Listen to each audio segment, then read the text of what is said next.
அம்மா இப்போது சொன்னாங்க, மணி வந்து இங்கே கூட்டிகிட்டு வந்ததே வந்து வீடு கட்டணும் அப்படின்ற ஒரு பெரிய ஆசை இருக்குது. ஸோ அதை நிறைவேற்றணுன்ற மாதிரி அது ஒரு பொய் சொல்லி தான் கூட்டிகிட்டு வந்திருக்கேன்னு. அது கண்டிப்பாக நடந்துடும். பட் உங்களுக்கு என்னம்மா ஆசை? அதை தாண்டி என்ன ஆசை? எனக்கு என்ன ஆசை, என் பிள்ளைங்க நல்லா வரணும், இதுக்கு விட இன்னும் மேலே மேலே நல்லா வரணும். அதுக்கு நீங்கள் எல்லா ஒத்துழைப்பும் வேணும். கண்டிப்பா அது கண்டிப்பா இருக்குமா? எப்போதுமே ஆல்ரெடி பெரிய ஆளா தான் இருக்காங்க. இன்னும் பெரிய ஆளா சீக்கிரமா வரணும் கண்டிப்பாக. கண்டிப்பா எல்லாமே நல்லபடியா உங்களுக்கு அமையுமா?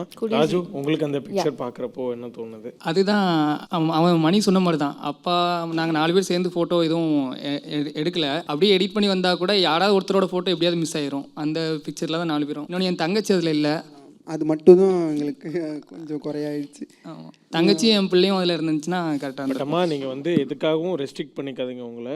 நீங்கள் என்ன வேணாலும் பண்ணலாம். You can do anything. கண்டிப்பா ஸோ அவர் ஆசையாக எடுத்து கொடுத்த சாரீ நீங்கள் நினச்சி தான் போகணுன்னு இல்லை, அது அப்படியே கூட போட்டுக்கலாம். You can be anything. நீங்கள் வந்து என்னவா வேணாலும் இருக்கலாம். பசங்க உங்களுக்காக இருக்காங்க கடைசி வரைக்கும்.